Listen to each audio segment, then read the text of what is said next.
この時点からちょっと録画をさせていただきます。Today will be my discussion, but before starting my talk, I'd like to have Professor Taylor Pope to give us a brief, a comment and opening statement to actually not only today's sessions, also kind of like entire this about like last 3 months, I guess, of the seminars. Thank you, Paul. Thank you very much to Yamada Sensei and all our friends and colleagues at Meiji University for making this whole series possible. And I also want to thank the US Embassy in Tokyo, who has generously supported this series. It really has been a great series, not only for the series itself of the very interesting topics that we discussed, but also the way each one built on each other and the contacts that were made among many, many people. Even now, as we have put most of them up online, people can see them. You'll see that on the Meiji University website where you go when you register. Many people continue to look at them. I pass them around inside the Smithsonian and to colleagues, and they find them extremely informative. And they often contact the speaker because the speakers are kind enough to give their contact information, as I'm sure Professor Yamada will also, to contact him after today's talk. So really, I think the other thing besides the success of the series itself that I want to mention is that this is in a way all, I don't want to say thanks to the pandemic, but one of the big silver linings of the pandemic, that we have learned that our seminars, which we originally planned with the trips to each other's institutions and giving them directly, which we still hope to do in the future, that we have pivoted to virtual, as they say. That sounds simpler than it turned out to be. Even the question of how to make something bilingual, should we use sequential translation, simultaneous, pre-recorded with subtitles? We've tried them all, and everybody has different opinions, and some people are better with one than the other. So we're learning a lot about things like that in addition to the technical side, and we're discovering that people who were quite excellent speakers and knowledgeable, but never did virtual talks before, have been agreeing to do them. And we've been very fortunate in the range of speakers and the topics so far, each of them directly connected to the issues of museums and cultural heritage management. This evening's, we would say here, or this morning's in Tokyo is no exception, because the topic of cultural site heritage is an extremely important one. And the Japanese example that Professor Yamada will be talking about is quite important. So it's great that he gets what we call the last word before we break for the summer. And we will be breaking for the summer. Cannot thank enough Toru Yamada for all he has done to make this series possible. And so he's going to be a one-man show this evening. I'll keep quiet because he's the person we want to hear, but just thank you again to him and to everybody who made this possible. Thank you, Paul. まず明治大学の皆様、まず今回のセミナーについて感謝申し上げさせていただきたいと思います。あともう一つ、米国大使館、東京の米国大使館の皆様に、特に今回のセミナーをに対してができるように講演をしてくださったことに対してここでお礼を申し上げさせてと思います。今回のセミナーはね、なかなかすごいある意味グレートっていうかしっかりしたものがあって、これはテイラー先生だけじゃなくてみんなが思ってることかと思いますし、特に内容がそれぞれに個々で発表した形じゃなくて、それぞれの内容を基礎に積み重なっていく続いていくような感じで、セミナーを開くことができました。特にそのことについても現在録画をしておいて、でオンラインの方で、明治の方のこの本セミナーのサイトを通してですね、あと YouTube のサイトを通して録画を見ることができます。で特にですね、各発表者の方がそれぞれ情報を提供してくれまして、でそれで実際にコンタクト情報ですね、イメールとかも公表してますので、続いてですね、ディスカッションを続けることができるというのが、ある意味良かったところかなと思ってます。で、今回のもともとセミナーの背景というのは、実はこれコロナ感染症の前の時から準備をしていることでした。で、もともとはですね、お互い日本に来たり、スミソニアンの皆さんが日本に来て、セミナーをしたり、展示会をしたり、そして日本の方からスミソニアンの方に行く通常の渡航を伴うものの予定だったんですね。で、それがコロナの拡散によってこういう形になってしまいまして、でそれですけどもその世の中でいろんな可能性が見えてきたと思います。例えば単純に言ってみれば翻訳とか通訳に関しても同時通訳がいいか、実際に字幕付きがいいか、いろんなことをちょっと皆さんに、ね、ある意味皆さんに見せる形である意味思考的なことをさせていただいてしまったんですけども、それぞれの発表者の好みもあったり、強みもあったり、それでいろいろ試してみました。それぞれのねこれまでの発表者、約9人いましたけども、すごくいろんな内容に濃く、博物館、そして文化財保存に関して強くそれだけじゃなくて、すごく発表にならされている報告者だったんですけども、実際そのオンラインに関しては慣れないところもあって、その中でやって努力しながらやれたことっていうのは楽しい興味深かったと思います。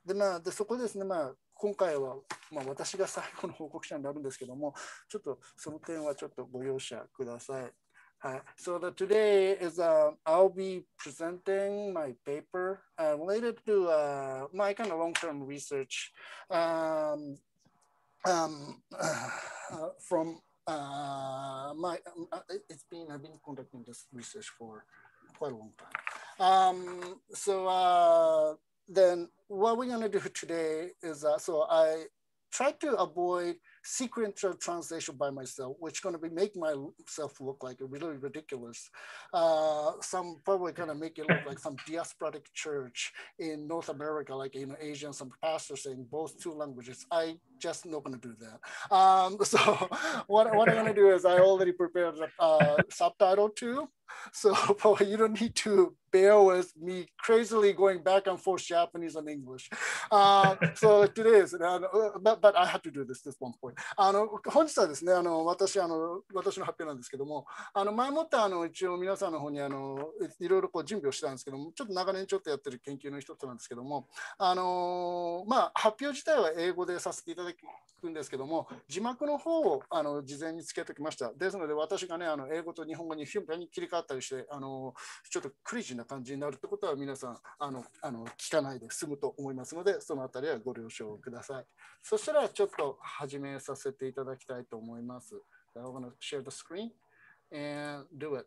So today's my title is representing hidden history, Japan's Christian history in UNESCO's World Heritage Program. So wait a minute. Christianity and Japan, or Christianity in Japan, is somewhat an odd word combination. Unlike the regional hubs of the Christianity as like the Philippines or Hong Kong or India, Japan has not been known as a religious hub from the past to the present. Wait a minute. Do me to do the full screen? Okay, I'll do the full screen then. Wait a minute. Hopefully it will work. Is it working as a full screen? Yes. Okay. All right, thank you so much. From the present. Okay. The population percentage of the Christians in Japan have stayed approximately 1% or less ever since the Japanese government started taking the statistics after the World War II. Therefore, you might probably find it strange that the Christian heritage sites in Japan became World Heritage 3 years ago. So, wait a minute. Among the Christians in Japan, the hidden Christians, and the subtitle actually use it as a kakure and other word, are the specific group of Christians who hid their religious practices in the past during the time of the prohibition between the feudal and early modern era of Japanese history. While many of them, while many of them returned to the Catholic Church when Japan ended its religious prohibition in the late 19th century, some of the descendants are still keeping their hidden religious practices. I'll get back to this point in a second. The official name of this World Heritage reflects the unclear contradiction behind making Japan's Christian heritage to a global audience. It is labeled as hidden Christian sites in Nagasaki region. Here you see an inherent contradiction. How are you going to share hidden history as a World Heritage in tangible form? How can they present hidden narrative in a presentable way? Most World Heritage property are very visible. Sorry.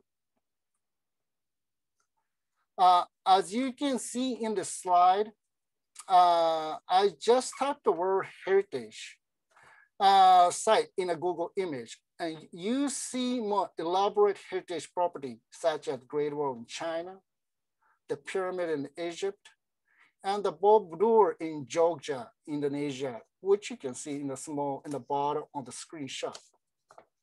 Again, they are elaborate, they are visible, and they're not hidden. Now, how can hidden heritage be represented? More specifically, how can hidden religious heritages be represented in the same category of tangibly visible heritages? This question can lead us to the questions much more critical to us who involve in heritage preservation. So number one, sorry, like a little bit delayed in the subtitle. All right. So how did the officials end up making the hidden memory to represent Japan? And how can the official position museum object with a heritage space or spaces which exist outside the museum? And wait a minute. And how can we effectively explain the legal narratives associated with a heritage landscape to the local residents? Sorry, I'm mistaken. It was 15 years ago, back in 2007, when the Japanese national government decided to nominate Nagasaki's Christian site to the UNESCO's World Heritage Committee. Ever since then, the officials and the local residents were stuck in between hidden memory and the visibility of the World Heritage properties. Local museum and administrative curators have been in an odd position in the context of World Heritage nomination.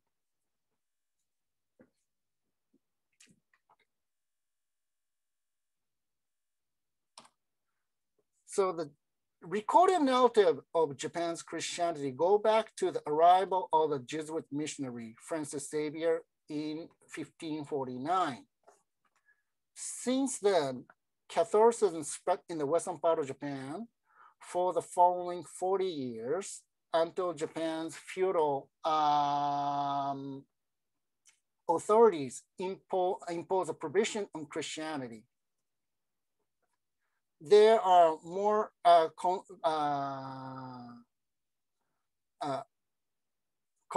conversions around the Nagasaki and the neighboring regions where they were already active in international trade. The term hidden Christian usually indicates those who kept their religion in underground during the religious prohibition, which continued over 250 years until the late 19th century. It was the result of severe persecution, which took place between the late 16th century and early 17th century. The prosecution in this era have been depicted in different forms, from the mural of the Catholic Church in Manila, which you see in the left-hand side in the slide, and to the 2016 American movie Silence. Also, for many Catholics in Nagasaki, the memory of the persecution has been a key part of their identity. The picture in the right is the statue of Saint John de Goto in Fukui Island of Nagasaki's Goto Archipelago. Saint Goto was from the archipelago and one of the early martyrs during the Prohibition era. Many Catholic villages across Nagasaki have such statues of local saints or martyrs who the local Catholics often identify as part of their memories and heritage. Hidden Christians camouflage their religious practices by using Buddhist or Shintoist style artifacts. Currently, the residents, government officials, and the descendant of the regional feudal lords of former underground communities possess or have various kinds of religious commodities and intangible religious memories, such as Statue of Mary, such as you see in the left, disguised as a Buddhist Bodhisattva, which they can Kanno, or Maria Kanno, or the Shintoist style scroll of disguised Mary wearing kimono and breastfeeding baby, which is Jesus, or the ceramic plates which hidden cross drawing, and a small paper cutting of crosses, and a document and handwritten prayers. Such tangible memorial and historical documents on the past persecutions are few of the publicly accessible materials from the time of the underground period, and the local museum across Nagasaki makes these historic material available to the public. By the way, some of the statues in these pictures are not from the time of Prohibition. For example, the Bodhisattva-looking Mary statues in the left belong to the modern hidden Christian family in the early 20th century, just 100 years ago.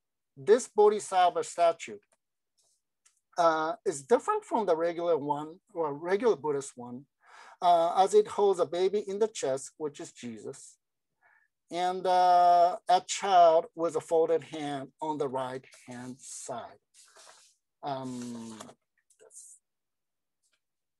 However, these objects are not historic architecture or archaeological site, which usually associated with the still typical image of UNESCO's World Heritage Site. They are religious artifacts, which are usually hidden in manner. The preservation specialists of each municipalities needed to make the hidden history story visible in order to get the places inscribed in UNESCO's World Heritage List. In order to achieve this, they came up with a plan to nominate, in order to achieve this, they came up with a plan to nominate 12 places which can collectively represent the story of the time of hidden religious practices. From the remains of the castle from the early Prohibition period in the 17th century to the old cathedral and the Japanese-style churches from the time of the Catholic revitalization in the 19th century, each place holds different narrative of hidden Christian. As you can see in the picture in this slide, other than the churches, most of the heritage property are landscapes without explanations. It is not intuitive what are hidden in these landscapes. the hidden Christians literally hid their practices from the public eyes instead of electing visible outdoor objects. But all these Christian sites, you can see from the map. If you see the map, it is clear that these are located in the core place in a maritime route or trade route. So they are not living in really hidden. They didn't hide themselves, completely hidden or isolate themselves physically.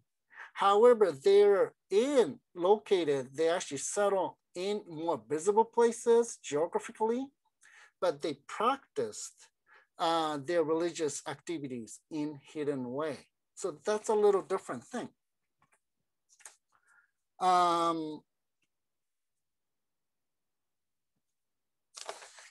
So since the heritage is rather in their religious beliefs, it is more intangible than tangible. Rather, the religious artifacts can more directly represent their religious heritage when they practice their faith in hidden format. Since the early stage of the nomination project, the preservation specialists struggle in the administrative disjuncture between the World Heritage Program and a religiously meaningful artifact. These artifacts are stored in local museums and in local churches, but they're not directly referred to the World Heritage Database. They are used in the past and can come with one or more helpful explanations. The artifacts at local museum can provide more detailed information to the visitors who came to the World Heritage Site. However, for the visitors, local museum not the mandatory place to visit when they assume that they can see the religious heritage by just visiting the inscribed places like geographical spaces. Local museums have heritage artifacts, but they are not the World Heritage. Moreover, Japan's technical aspect of the World Heritage inscription made the hidden Christian heritage somewhat more complicated. In order to draft the tangible heritage narrative of the hidden Christians, the Japanese government proposed 12 places, as I mentioned, in Nagasaki and neighboring regions. These places are not just simple landscapes. Under Japan's nomination policy, they also have to be registered as national heritages. And each of them have different characteristics. Each of them have to have different characteristics. Here you see another contradiction here. Filing 12 heritage places in one proposal. Wait a minute. What's going on? Oh. So filing 12 heritage places in one proposal and finding 12 different original characteristics to gain national heritage designations. Therefore, the local preservation specialists need to come up with the heritage narrative other than hidden Christianity. In one of the places in heritage narrative, like in this picture in Hisaka Island, the narrative is on the use of natural water. And the other place, it was about the rice terrace. They technically needed to use laws to meet with a national expectation in order to make the places World Heritage. This result in the list of legal terminologies or jargons and associating heritage keywords, which cannot directly be related to the World Heritage narrative itself. Such technical aspect of preservation procedure could make the local residents puzzled and keep them wonder how and why they can work with the heritage preservation.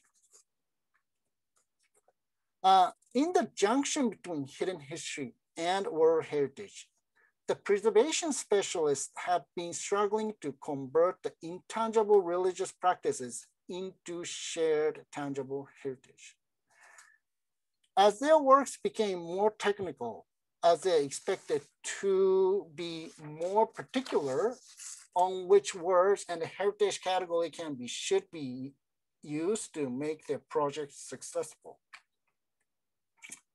However, even though they successfully inscribed the hidden Christian-related places as the world heritage, these inscribed places can be ironically alienated from the local resident as they are introduced to the list of unfamiliar legal concept in the process of World Heritage nomination.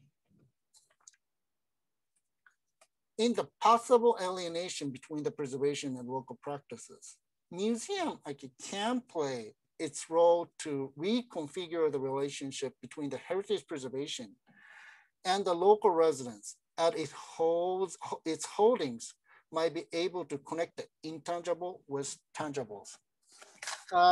So like to kind of do a short presentation, like want to kind of move to question and answer. ちょっと短い発表でしたけども、ここでそれにして皆さんからコメントとか質問を受け取れたと思います。Right, thank you so much. Or anybody, yeah, would start because I'm usually, yeah, the speaker.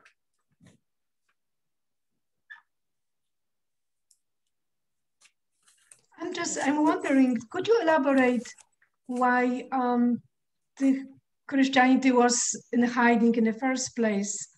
So that is one part of my question. And what really prompted the government, if I understand correctly, to create sort of patrimony centers to somehow highlight those religious practices? Those are like two different questions in one. Okay. First thing about the, that I showed in this, probably we have one more specialist in the floor than I am. The feudal time in the 16th century and 17th century, they had a strong prohibition and prosecution during that time.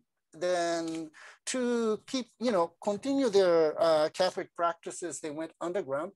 Then some of actually, not only the Catholic themselves, also the feudal lord also kind of like negotiate with other lords to move Catholic out from certain places, then kind of made a different settlement in island side. Then what happened during okay, I'll do this, sorry. And one other thing, what happened was, it was 2007, when the national government back then tried to come up with something to use World Heritage to promote tourism. Then in the western part of Japan, those Catholic histories are more distinctive than the rest of the western part of Japan. And local authorities kind of tried to back then approach the archdiocese or the Catholic archdiocese there to come up with, to work with that aspect. And then local archdiocese agreed to kind of, work together with the, not only national, regional government to promote this way, but they kind of had a different aspect. One is Japanese government didn't want to initially emphasize that the history of persecution. They wanted to emphasize more like something like these wooden looking buildings, like a more Japanese aspect of the heritage, like these. Then the UNESCO actually later pointed out, probably better to put more hidden, those persecution sign and continuation to the center of the proposal. And then they kind of ended up that way. Yeah, sorry. Did I answer right, Hannah? Oh, Mike. I was wondering, about that, what was really a factor which prompted the government to look and organize basically or promote that Christianity when at some point in the past, it was not really, it had to go to hiding. But I think you answered it already, that tourism was one of the factors, right? Yeah, it is. But also, I have a feeling there was probably much more than that, because the communities had to be involved as well. So those who were probably laying out regulations as to selection of the sites had some insight and understanding which site would be probably representing the best those religious centers and practices. Am I correct? Yeah, let me translate first. The first question was, かつてそうですね、要するに弾圧の歴史があったのに、なぜこの場所っていうのをこう世界遺産として登録する動きが政府の方であったのかということなんですけど、まず 1点目っていうのがあれですね、あれです、観光的なものがありました。ちょうどある地域振興の中で世界遺産というのが2003年のあたりに、使われることを政府の方がちょうど安倍政権の時でした、安倍じゃなくて小泉政権の時ですけども、述べられてて、その中でこの隠れっていうか、キリスト教の歴史っていうのを地域の特性として長崎側の方が挙げたのがあります。で、その中でカトリックの方の、大司教区の方も協力するってことでなって始まったのがあります。The second question is that they initially the diocese and the prefectural government, they initially proposed over 30 sites, which they thought was more significant. But that's had to be in the process of preparing proposal and also working with the UNESCO or actually ICROM and e-commerce actually back then, they tried to cut down to 12 to meet with also the national government kind of criteria about one property, one representation in the historic period. So that kind of caused a little bit of animosity among the locals a little bit, because at the local side of, the valuation sometimes different from the national valuation.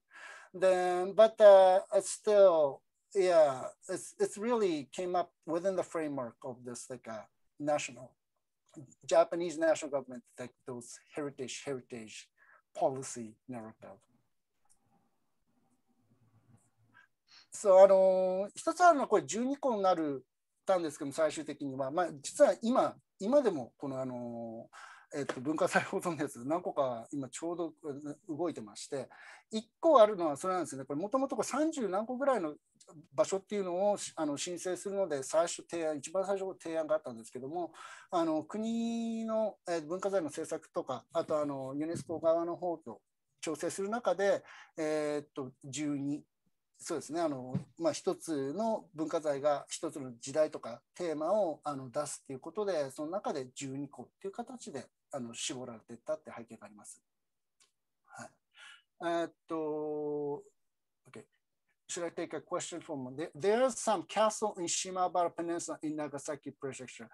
Yeah, there's a few castles. That's the one in the edge that there's castle remains, which you see in the screen in the bottom.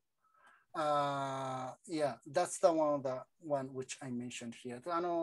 これね、原城ですね。この中で少し述べさせていただいた、江戸時代の一揆の時の残りの遺構です。ですから実際にお城自体もないんですけど。はい。山田先生、質問。はい。山内です。Japanese ask, so I'm sorry. Okay. Please translate. Very, very important. この文化財に関して。今、私、琉球王朝の末裔の、文化財に指定されることによる問題を、調べています。I'm sorry. で、一番は、例えばですね、琉球王朝の野呂祭祀とかの文化財に指定された家では、宗教行事、例えば、このライターこれは器物破損なの。器物破損。うん。できない。山田さんわかる？ライタ火をつけ、線香とかに火をつけることができなくて、それは器物破損になってしまう。で、これは世界遺産も含めてだけど、文化財に指定されることにより、本来の姿は失われてしまうという問題をどう扱ったらいいのか、とても今、サーベイしてるんですけど、山田さんどう思われるのかなと思って。So Ken's question was like he's been conducting the research about the late Ryukyu kingdoms, dynasties, heritage site. And when they are work on it, one thing in a Japanese Preservation Act when you inscribe the places or property in a national heritage or heritage site, doesn't have to be only national. Sometimes you cannot engage in kind of more daily, usual activity like setting up, like lighting matches or fires. So like one of the questions is like those kind of shaky relationship between the preservation and the keeping daily practices, how they find the difficult, how they kind of try to balance these limit with the preservation and the use of the preservation. One of the things which そうですね、その点についてですね、私の調査の時もちろんかかりました。特にここに出てる教会、今写真に載ってる教会っていうのは比較的この左側の上の方はまだ使われてるんですけども、下はもう使われてないんですね。だから教会っても建物だけなんですよ。で、そうなってくるとあまりこう対立ないんですけども、あと使われてる教会っていうのはやっぱりこう問題で、なんでかっていう建物にこうやっぱりクーラーつけたいとか手入れたいっていうのがやっぱり出てくるんですけども、それができないんですね。ですからそれをあってわざと登録をしないっていうふうに選んでる地域はもちろんありました。あとは保存にお金がかかってしまうというのなんですけども、so that there are a couple cases when I'm doing research, in terms of the buildings, yes, those two of the churches you see, the wooden churches you see in the picture, in the bottom is actually already deconsecrated, non-used church building. The former church. It was not church anymore in religious wise. So it's they don't use it for services except like some special occasions. The other one you see in the top is like you use it, but it's actually once a month. So it's not that many residents there. However, there are discussion too also. Particularly in the historic churches where the parish members still actively using it because they kind of want to sometimes want to install air conditioner or cooler, which if they kind of inscribe they can't do it in Japanese system, then they actually decided not to register some places, and some do use a couple of like try to balance within the limit of what they can do and what they can do. Another thing is that another aspect is the heritage landscape preservation. In Japanese law, landscape preservation designed in the way that you can change. There are a little more flexibility. So you can change certain, like to some degree, depending on what changes and population changes. So it's a little more flexible, but there are discussion, debate, and right now, actually, one of the churches you see in the center, when they became World Heritage, they didn't fully register as a national heritage in the neighborhood. So currently, they're still working on setting up a national heritage, which I'm actually serving as a committee member. So the residents are like, get the limit and the restriction about fishing and some of the forestry use. Then that's actually not the easy part. So 例えばこの真ん中の方の教会なんですけども、世界遺産の方になるときにですね、まだ教会の周りの地域っていうのが国の遺産になってなくて、一応法律はかかっていたんですけども、で国の遺産になるために今まだちょっと手続きを少ししてるところなんですね。でその中でやはり漁業権の話とかっていうのが、ここ出てて、でそうするとやはり規制がかかるとか、規制っていう言葉にやはりどうしても反応してしまうんですね。それは誰もそうだと思うんですけども、でそこで結構やはり調整っていうのが大変みたいです。これは山内先生の答えになると思います。Should I answer the question coming from the chat first or take it from others? Okay, there's one question in the chat that yeah, there are any kind of question of the religious persecution heritages in the World Heritage. Yes, that's several. Like Catacomb in Rome and several others, yeah, are many Christian, not only Christian, the religious persecution heritage site. あります。例えばロームの地下教会とか複数の宗教遺構でが世界遺産とかになっております。はい。Okay, sorry. Then I can take other questions. I do have a question. Sorry. This very interesting narrative, of course, has a chronological line that follows, right? From the arrival of the missionaries to the selections of sites where they would become to preach and trying to proselytize. So you have these elements. You have the missionaries, then you have the local population, then you have the faith that you're bringing, and then you have the landscape. And it's the interworking of all these elements that you're trying to map and recognize. And my interest would be, anthropologically speaking, the extent to which, and that's the question, the syncretic element that we witness, for example, in Indian country, came to play in the conversion, and whether that syncretism, either in the architecture or in iconography, is part of your project, looking at the element of syncretism between Christianity and whatever was found in the local population, whether this is an element to look at. So syncretism was interests me most because of the American experience. Whether there is that element also in your research, religious syncretism, or fusion, or coming together, or it is. Probably some of the people in the floor might be more,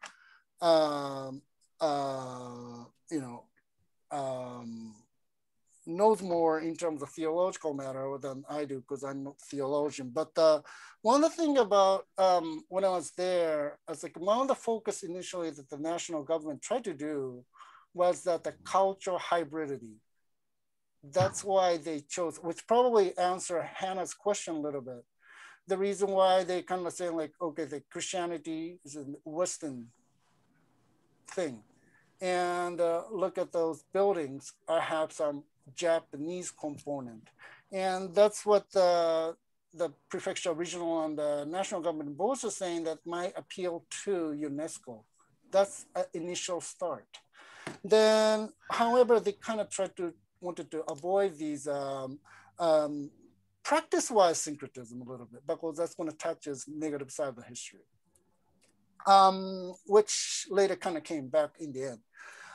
It's a little tricky, so that right now when you see those 12 sites, there are a couple places, like covers of those who are stayed in like a synchronic religious practices rather than converting back to Catholics. And there's still several living there. Then, but those are kind of like ambiguously written in the proposal and not clearly because they kind of some work together, some didn't work together. And then they kind of didn't want to clearly kind of touch that part in it. But when I'm doing field work, definitely yes. And they're actually one of the good informant when I'm doing research. Yeah. And can I follow up on one more question? In North America, we have Orisville, which is essentially a site of the martyrs, of missionary martyrdom in North America. Is there an equivalent as an heritage site in Japan for one single location where missionary martyrs and converts are recognized, like you have like Orisville in upstate New York for American Indian missionary, mostly Jesuits? Yeah, the same. In Nagasaki State they do, but I don't think it's nationally they do. Yeah, you sorry, see can in I the ask, middle of the city. Yeah. sorry, the martyrdom site that Shedra is speaking about is the actual place, Yeah. not the city that honors the saint, Yeah. but the Right. actual place of martyrdom. Are those places recognized with some kind of historic marker, for example? Not as a national designation, but in a regional recognition they do. Oh, I see. Okay. Yeah. Probably should translate. Yeah, thanks. そうですね。長崎の方に今あれですけど、準教地の話なんですけども、北アメリカでは先住民の例えば宣教市とかの方で準教地になったとこっていうのは記録とか保存されてるんですけど、日本ではもちろんそうですけど、長崎とかに行くとですね、準教の歴史があったところっていうのは島原、長崎市内、に見ることができると思います。ですけど、国の文化財では確かなかったと思うんですけども、すみません、分かってる人がいて、詳しい人がいたら教えていただけると幸いです。May I just mention? This is a very, very interesting case in heritage management. The goal was clearly international recognition. It seems like the effort to find individual variations, unusual rice terrace or something else, was almost a bureaucratic effort to make sure that the national law for designating national cultural properties was met, so the box could be checked off and the international nation can be acquired. And yet, it's very interesting to me, the overall image is not one of persecution, but of hidden, religious practice and survival. I mean, we have World Heritage sites. Auschwitz and Birkenau, death camps from World War II, were declared, on the World Heritage list. They're presented as evidence of cruel and inhumane behavior, denying dignity to people who deserve to have their dignity and so on. But that's not what I'm seeing in Japan at all, and I'm wondering a general question, and whether the answer to that question is really clearly depicted at historic markers or somehow at the sites. Why was Christianity, that we've all heard about its persecution, why was it considered such a threat in feudal Japan? And then what changed to make it suddenly acceptable later? Was it the 19th century opening to the West, or what? There must be some kind of agreed upon historical explanation. Let me just mention, I look at the situation in other places, like Indonesia is so many different cultures. It's like a lot of different countries. Take the island of Nias. There was nobility and commoners and feudal structure. All the nobles became Catholic and all the commoners became Protestant. And lots of variations like that throughout different cultures of Indonesia. What happened in Japan? What went wrong, I guess we could say, to make Christianity such a threat there?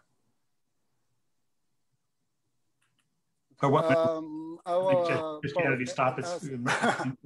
Let's put it the other way. I will answer first. But the thing about it is I'm kind of like, I'm not, the one difficult thing, and I'm a historian, when I started doing the research, I was actually purely when focusing on the question about international law. So when I kind of get to the historic side of the prosecution, I actually try not to dig in because like that's more specialists out there. But then one of the things what happened was, they say they left the prosecution of probation in 19th century, end of mid 19th century. However, it's actually continued to the later 19th century, and still in the living memory of some of the people, still like kind of like an older generation, like kind of like their grandparents being put into, crowded room, like in camps. Then what happened was like in the process, as far as I know from my research, is more about the persecution in the modern time, about 150 years ago. Is at the time that Japan, to try to shift to the in the time of the modernization, they kind of try to put Shinto as a national religion. So they kind of try to kind of put other religion a little off, even kind of as a Buddhism too, a little bit. And the Christianity, particularly Catholicism back then in Nagasaki and other places, were kind of like a level that way to put it away.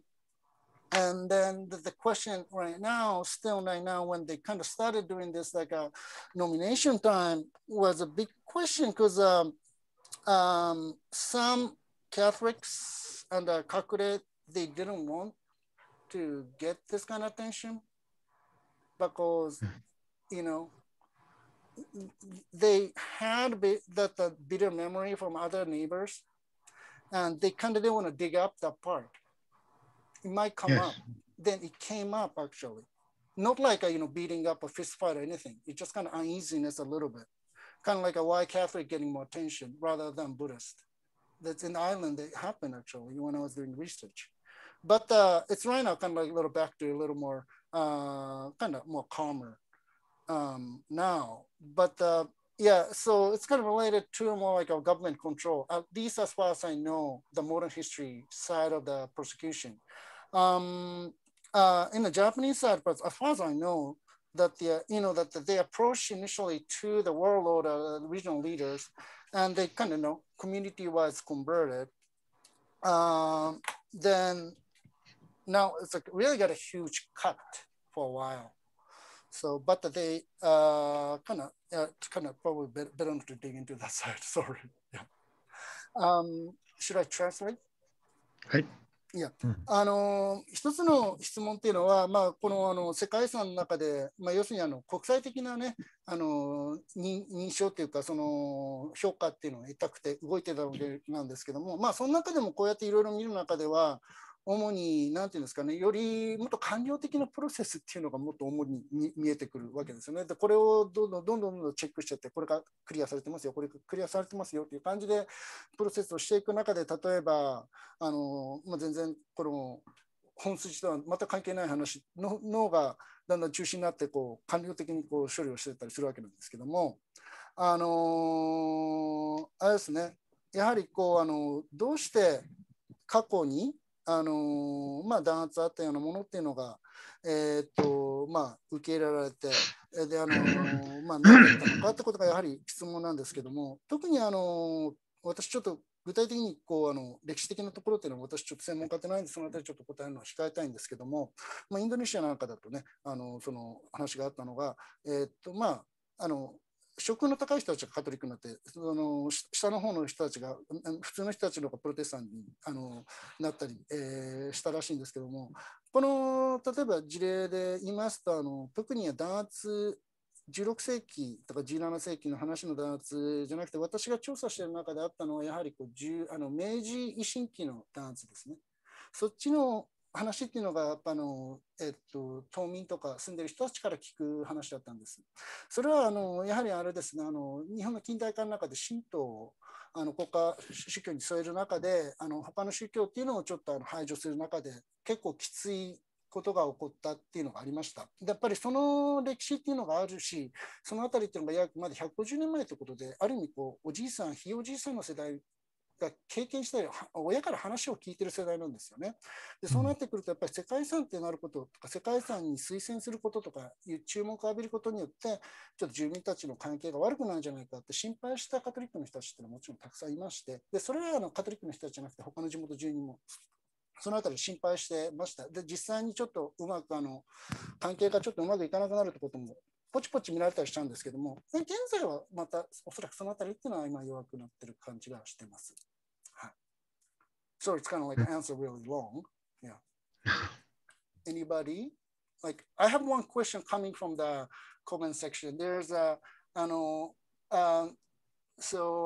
there is a kakure, you know, that the hidden Christian practices is still going on, but is it like, some places, is it recognized as a religion? But when it's come to get to Japan, it was a Catholicism, but it's actually completely different from the Catholics. It's like a simple question. That's what she said. Yes, true. I think it's that we have actually kind of priests in the crowd, so like he might know more. But this is what the locals explained to me. What is it that, there are still the hidden Christian, like, continuing hidden practices. What they see is way more significant to them to inherit and keep practicing what they got from their ancestors, rather than converting back to Catholics. But what is interesting, what I heard the explanation from the Catholic side of the locals, is that when, in the official narrative, when the missionaries or priests or, the deacons couldn't get to Japan, they, did a baptism by their own hand. Then they inherited that. But when the priests are back in Japan, basically they don't have that justification because that priest are present there. So like so that the Catholic side, kind of like lay Catholic side explanation to me is a rational to go back to Catholic Church. But the kakure, I remember, had a different actually explanation. Some actually say that stick to what parents did, and some actually say that the Catholic Church changed, so they think they're the more authentic. So there's actually no one clear narrative, like a standardized narrative about what they see as authentic actually. そうですね、実際にまだもちろん隠れを実践している人いますし、でその人たちのお話だと、例えばあれですね、禁教期の時っていうのは宣教師もいないし、司祭もいない中での、宗教実践だったので、自分たちで洗礼とかっていうのを宗教行事で引き継いでいかなくちゃいけなかったので、それを続けたけども、特にカトリックの人たちの説明になると、もう司祭が地元にいて洗礼も受けられる状態であれば、自分たちで続ける必要はないっていうのが説明として私は受けたことでした。でそれに対して隠れの人たちっていうのはやっぱり先祖から親の代から続いてきたものを守っていくっていう人もいれば、カトリック教会も変わってしまったんじゃないかっていう態度の人もいれば、さまざまな意見があって続けられてましたね。今でもおそらく話一つというのはそういうのがまだ必ずしも一つの理由だけじゃないとは思います。はい。Right. Any? ちょっと質問ある。Okay, Robert. Thank you. Thanks, Yamada Sensei, for such an interesting presentation. I was particularly intrigued by this sort of tension or paradox that you described between having a sort of hidden or secret history and then trying to somehow recognize that history or highlight that history. And my question is, as you just described, there are still descendants of people from that time period who continue these practices. And it seems like the impetus to sort of start this recognition or highlighting of this history came from the outside. And I was just wondering, it seems like from what I've heard that maybe the people themselves or the descendants of the people that were, engaged in these practices historically, maybe they don't want to be recognized or highlighted, or they don't want to have this history kind of put out there, and maybe there's still social stigmas attached, for example, with being Christian in their communities. So I was wondering if there was much of a kind of ethical discussion that has ever gone on, as to whether or not and how this sort of recognition and highlighting of the history should proceed. Yeah, that's a good question because, it's kind of interesting. It's not like one narrative there, because one of the person who initially led this initial project was Kakure. Yeah, he himself is such an individual person. He was a government curator back then. Then he tried to get more people and to try to get more, kind of like write a focus on those kind of, part of the history in Nagasaki. And the government jumped onto it, tried to use it for both educational purpose and the tourism promotion. Then the World Heritage Move came in. So it's kind of like an intertwined. It's really not like a single who liked it, who didn't like it. Yeah. And so there is some sort of buy-in now, or over time that these communities or certain, segments within those communities are supportive of this and are helping it. And yeah, that's true. And also another difficult thing is like one typical standard Japanese regional places that aging and the depopulation. So they're kind of worried about, as a community can survive even after becoming World Heritage. Thank you. そう質問っていうのはやはり私のところにあったその隠れてきたっていうのとその中からこうやって世界遺産みたいに注目を浴びるってことなんですけども特にそれが外側から来てこれを推進する動きになったのかどうかってことなんですけども必ずしも実はそうじゃなくて一番最初にこの流れに関わった人っていうのがもともと文化財に関わってた長崎市の人だったんですけどももともとはこう隠れ系の人でした。で、その中からね、いろんな人にこう渡って動いて、動いてたのもあったので、必ずしも隠れの人が反対してるとか、カトリックの人が反対してるとか、そういうわけでもなくて、本当複数の声がある形ですね。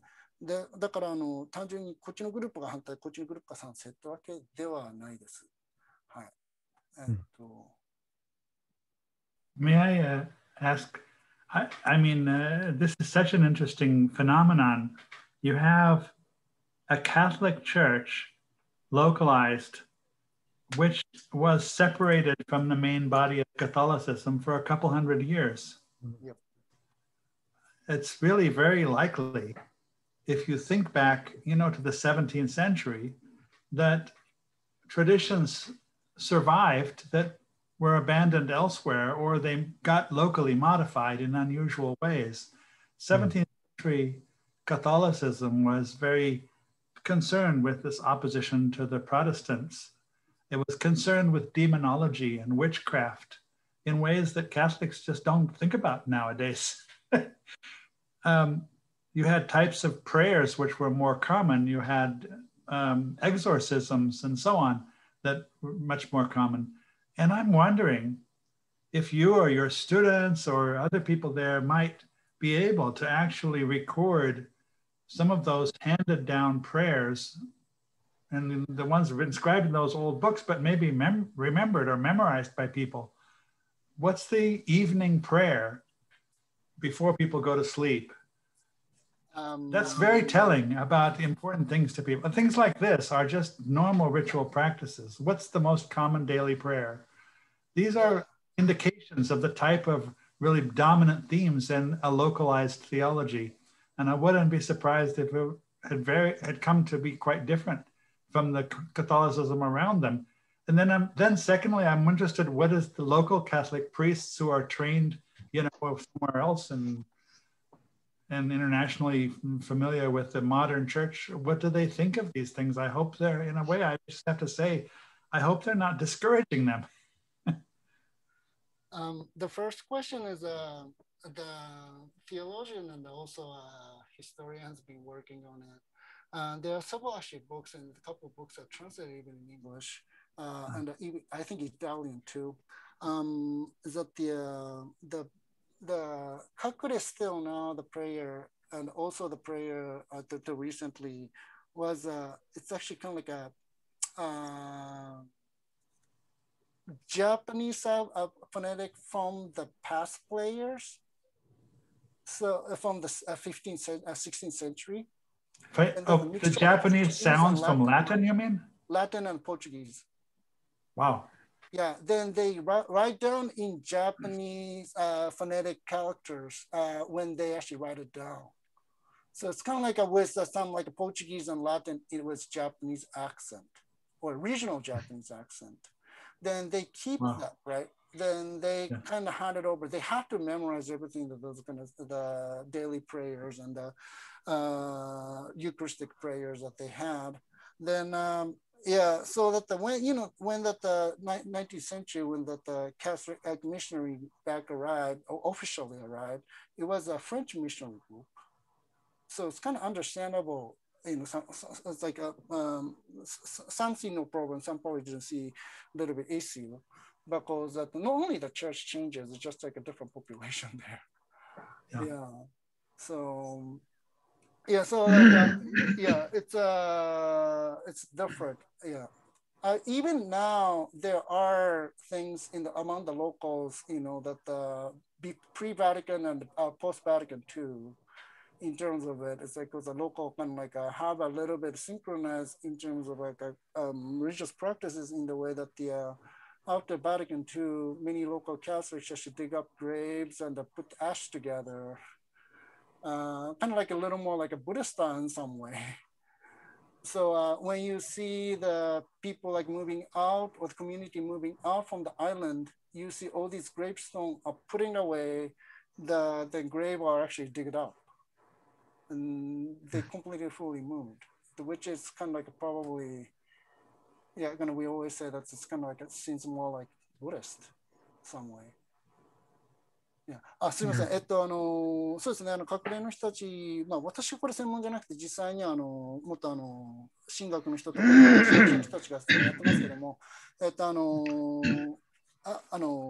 そう、祈りの方のとかの質問だったんですね。なんでかって、そのあたりの方からやっぱり昔と今ではいろんな教会の焦点が変わってきてるところもあるんじゃないか、それで変われないんじゃないか、やっぱり残るんじゃないかってことだったんですけど、まさにその通りで、隠れの人たちのね、お祈りを見ると、ポルトガル語とラテン語とかの混ざりで、カタカナとか日本語で書いてあったりして、だから日本なまりになっているやつが継承されてるわけなんですけども、このあたりっていうのはもう研究もたくさんされてて、実際に協力もしてくれてて、隠れの人たちもカトリックの人たちも一緒によくお祈りした人もするんですけども、空気によってはね。で、それでやはりそれが現代のと違う。現代は日本語でやってますから。That's true, because currently the Catholic churches in Japan, they have a prayer in Japanese. Right. So yeah, then I attend that too. The couple of things, that's the second question I have. It was kind of like a little bit about interesting, because like depending on not only the diocese, I don't think there is one standardized voice, because like some priests, they do even have when they find a commonality, they have a prayer on the or together. Yeah, with kakure. Yeah, some of the priests they do. And some other priests have I remember the diocese has a procedure when kakure decided to join back to Catholic Church, when they do all these like a procedure about baptism and confirmation too. So yeah, but some kind of like reluctant to have a religious ritual together. Some are willing to. So it was kind of interesting when I was there.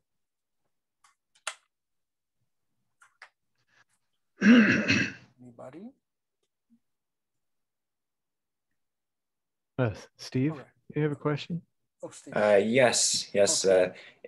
It's a very fascinating topic. As a Catholic priest, it's very interesting to me to hear about the Christians in Japan. It was 4 years ago, I had the pleasure of visiting Japan. What a beautiful country. I was visiting Dr. Robert Poncion, and flew into Tokyo and took the train to Nagasaki and got to see the martyr shrine for the believe it was the Jesuits. And while I was there, I was able to see some enculturation. I was there in 2017, and speaking about enculturation, after the Second Vatican Council in the Catholic Church, there was a focus of reminding people everywhere in each culture that Jesus Christ had become incarnate, became a human being, and so is with every culture. And so there's the need to have Jesus represented as each in each culture. And for the history that in Western Europe, Jesus was shown as a white man with blonde hair at times, showing that he was incarnate, that Jesus became a human being to people with blonde hair. But the question that I have is, did Mary and Jesus, or those that were shown in say statues or pictures, did they take on more Japanese appearances? Because as far as I understand, that Mary and Jesus were shown as Buddhist statues to be able to be hidden. But from what I understand, that the Buddhist religion comes from India, and so that there's more of a, say, an Indian appearance. Did statues and other artwork tend to take on more of a Japanese appearance? That's a good question. 質問の内容は、4年前に日本にいらっしゃったらしくてですね、カトリックの主催さんで、特に長崎行った時にいろんな文化変容、カトリック教会の方の文化変容的なところっていうのが見れたらしいんですけども、特にバチカン公会議の2以降にですね、あれですね、イエスが、例えば、マリアとかが白人とかじゃなくてもっと現地化したりするんですけども、例えばマリア観音とか、他のやつで、もともと仏教なわけですから、仏教はインド系なわけですから、要するに銅像とかってもっとインド系の顔をしてるのかしたりするんですかっていう質問だったんですけども、はい、そういうわけでありますよね。It's actually not, because the Buddhist, when you see the Buddha statue, even the one which I showed, is that it's already coming, all the Buddhism came through Japan, came through China. So they're going through China, it's pretty much like East Asianized. And all these the Guanyin statues are pretty much like East Asian look.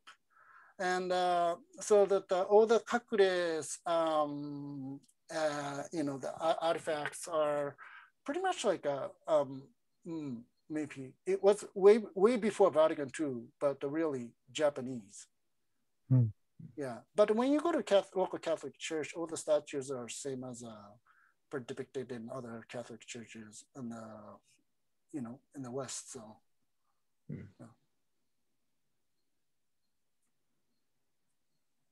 Not really like an Indian look. 山田さん、はい。そういうの面白い。今ちょっとだけ共有してもらっていい？簡単に。ちょっと待ってくださいね。Can you want to share one thing? いや、簡単に。今できると思います。very simple に。今共有できると思います。日本の研究、ジャパニーズ研究では、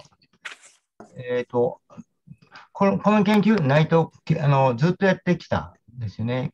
クリスチャンなんだけど、クリスチャニティっていうのは、天国に行かなければいけないんだけど、これ、仏教の系列、不敬の仏教の中にある墓。で、アンソロポロジカルには非常にこういうのは興味があります。以上。Yeah, I guess what the Kenji wanted to share with you is that he's showing that all these Christian graves, which is, I think it's the one on the top in the center actually, is that the old 天国じゃないといけない。One, yeah. But others are like way more. You can see like a kind of like more Shinto style in the top left, and also others are The Buddhism. Yeah, it's kind of like a more like a really Japanese style. Yeah, in some way. Yeah, it's different from yeah, others. Yeah, localized. 以上です。There's one question coming from on the chat box, which I kind of want to answer. He used to live in Nagasaki City a little bit, and then when what was his kind of like, you know, the historic significance of the world knowing there's a hidden Christian out there back in 19th century? Can I take this question back to one of my colleagues, which actually has the theological studies, rather than myself? Because yeah, it's a very good question. すみません、そのあたりこういろいろ私も答えしたいんです。私おそらく専門じゃないんで、私の実はね、明治大学の同僚に一人ちょうどそこを専門にして歴史学と神学の方の専門家がいるんで、ちょっと聞いといてお答えさせていただいてもいいですか？すいませんです。樋口さん、ちょっと返答が遅くなっちゃってすいませんです、本当に。はい。Right. So thank you so much. Yeah, because like you know, like I'd be kind of like bearing with my presentation, and like to actually would like to like you know, I would like to appreciate everybody for participating. 今日本当にありがとうございました。なんか私の発表にお付き合いくださいまして、そしたら would like to have Paul to close the session or even this seminar series. Yeah. Microphone, Paul, microphone.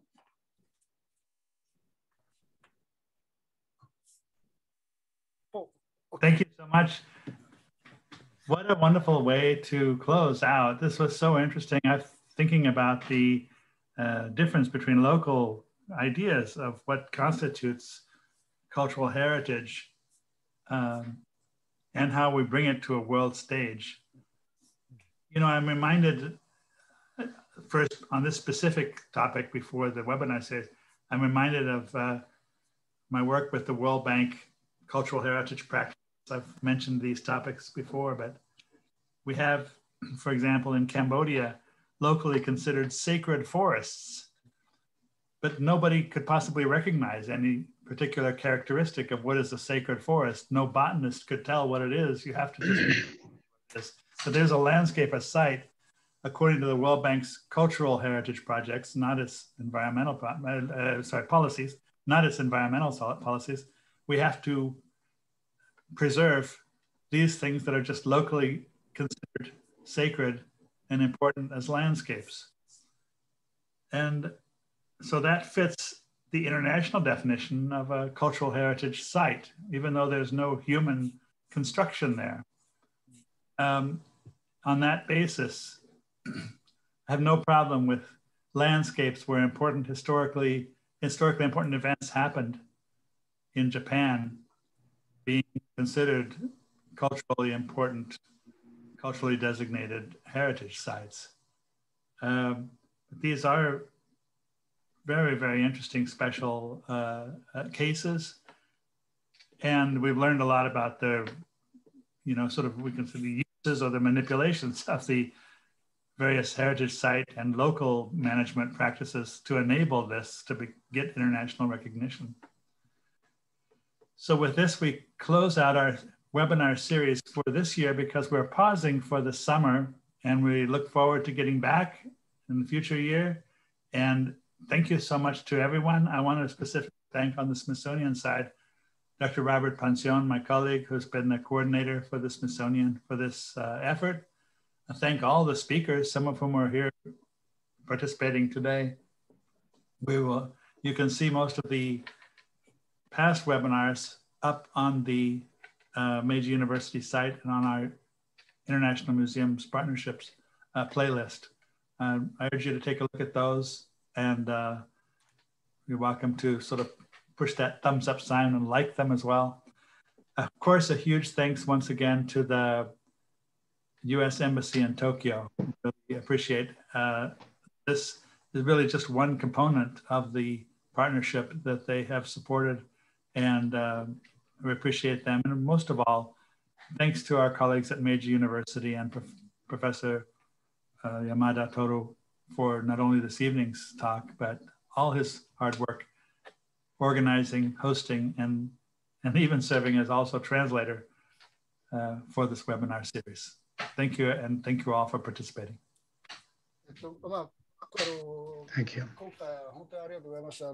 特にですね、今回今日、私の発表でしたけども、特にはですね、その地元の文化財から、ある意味世界的なもののつながりということで、今日、私が発表させていただいたんですけども、やはりポールさんの方もですね、世界銀行の方で、特に文化財関係、保存関係にずっと関わられてきてて、同様のことを働いてきたらしいです。で、特にあれですね、ある意味神聖な森林とか、例えば文化景観というものをどのように保存していくかというか、そのところにあるものが環境保存ということもありますけども、特に現地で特に大事なものっていうのをどのように反映しているのかっていうのがつながってくるものでいろいろありました。そこにはあるんですね、人間が存在しなかったりもするんですけども、この文化的に大事なもので、そこがどういうふうに人が関わっていって物事を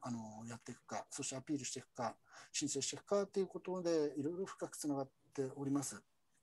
ですね、今回の火曜セミナーは、夏に入って一旦お休みにする形になる予定でございます。ですけども、ちょっと夏終わったらまた準備をしてまた体制を立て直ってまた再開したいと思っております。で、今回はですね、特にスミソニアンの皆さん、特にすごい今回の企画に動いてくださったロバートさん、そして今回発表者の方々に皆さん感謝を申し上げたいと思います。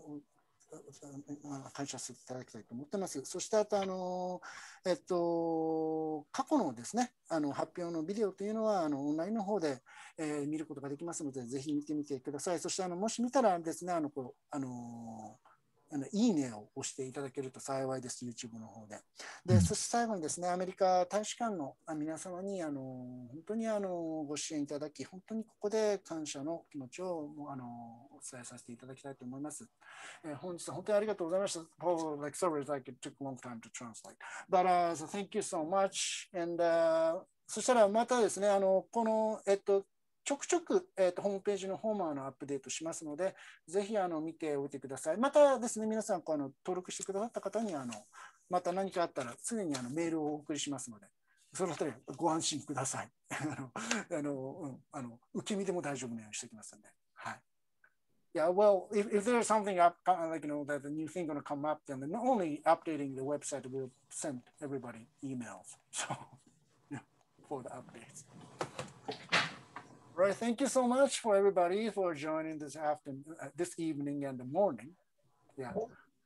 Then hope all you have, stay safe still, and also have a great evening if you're in the States, and have a great morning in Japan. All right. 本当に今日はありがとうございました。Thank you. Thank you. Thank you very much.